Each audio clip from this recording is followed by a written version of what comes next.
361 billion emails are sent every single day. Your perfectly crafted message isn't just competing with other consultants, it's drowning in an ocean of noise. Cold outreach has turned into a game of chance where the odds are stacked violently against you. We know that executives are overwhelmed, but recently the data has gone from bad to brutal. Recent B2B studies show that cold email response rates have slipped into the low single digits. We're talking 5% or less. Gatekeepers are using sophisticated filters and now AI tools to protect the inbox.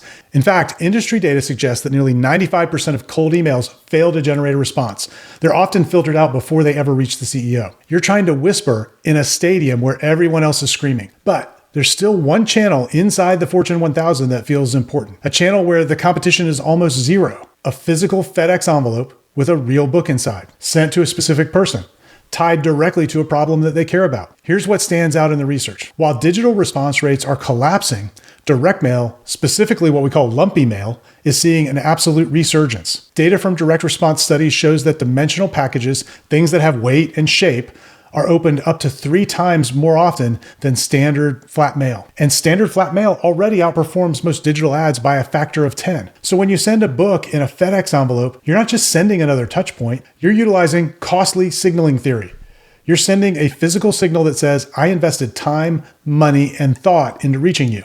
And in 2025, almost nobody is doing that. The easiest way to picture the difference is this. Imagine the CEO's inbox as a crowded school cafeteria where everyone is yelling at the same time. Your cold email is just one more kid shouting from the back of the room. Now, picture their physical desk. It's a quiet office. Only a few items are placed there each day. Your book in that FedEx envelope is like walking into that quiet room and placing a large, heavy poster on the desk with their name on it. One lives in constant noise, the other lives in a space where almost everything gets noticed. Here's what shifts when you execute this. You stop fighting for a tiny slice of attention inside the inbox. You move your first contact from, they might see it, to, someone must decide what to do with this package. You go from being easy to ignore to being hard to throw away. The conversation begins before you ever speak, because the book and the package frame you as an authority with a methodology, not a vendor with a pitch. And let's be clear about the goal here. The goal is not for them to read every page before they talk to you. The goal is to earn a place on the desk and a slot on the calendar. This hits home because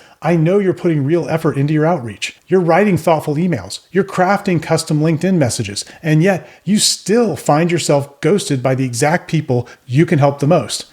You end up trapped between weak cold outreach and slow, unpredictable referrals. You need a concrete way to cut through the noise, especially when, for the people watching this channel, one new executive client can shift your entire year's revenue picture. Here's the part most people never hear about. Behind the scenes, many executives now have AI helping to manage their inbox. Those tools sort, label, and often auto-delete anything that looks generic. Executive assistants are trained to protect the leader's time at all costs.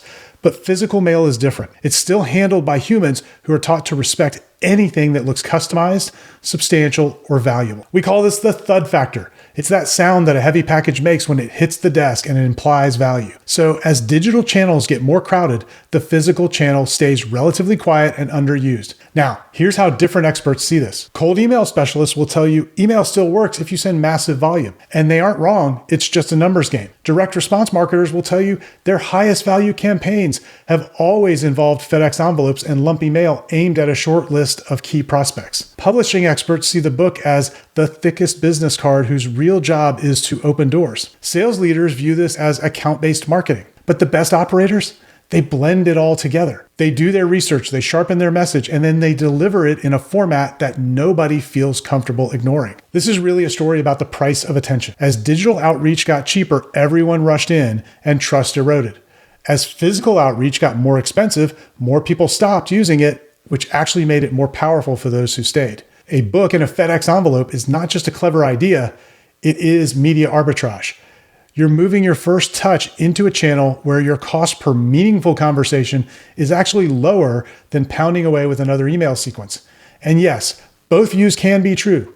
Email is excellent for follow-up, but for high-stakes relationships, relying on email for your first impression is a financial risk you shouldn't take. Let's look at the math, because this is where the whales think differently than the amateurs. The big players work backwards from lifetime value, LTV. If one new consulting client is worth $50,000 to your business, and you identify 50 perfect prospects, and you spend $15 per package to reach them, that's a total investment of $750. If that $750 campaign generates just one client, you have turned $750 into $50,000. That's not a gamble, that's a massive strategic experiment with massive upside. They're not trying to broadcast to everyone. They're designing a system that creates a small number of high-quality conversations with people who can say yes. I know the questions are popping up right now. Is it really worth $15 when email is free?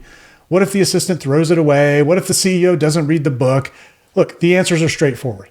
Is it worth it when the LTV of the client dwarfs the mailing costs? Assistants rarely discard something that looks custom and valuable, and the CEO does not have to read the book. They just have to decide you are worth meeting. The book is the credential, the package is the delivery vehicle, and the meeting is the product.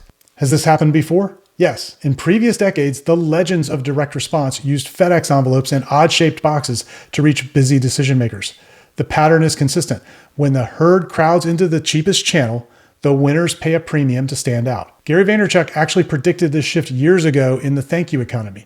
He wrote, "The more high-tech business becomes, the more important old-fashioned customer service will become." This is exactly what this package represents. In a world of AI automation, the Thud is the original old-fashioned signal. If you're watching this, there's a good chance that your business relies heavily on referrals. That works until it doesn't. A focused Thud Factor campaign lets you identify the exact leaders you want to work with. You move from waiting to be discovered to quietly placing yourself on the desks of the people who sign the checks. But here's what separates the consultants who get meetings from the consultants who get clients. Getting the package on the desk is only step one. That's access. When they open the package and see your name, they're going to ask one question. Is this person the expert who owns my problem or just another coach with a book? That's where authority comes in. I've pulled a video out just for you to watch next. You know that access gets you onto the desk, but what you'll see in this video is what keeps you in the room. Click here to watch that breakdown now, and I'll see you over there.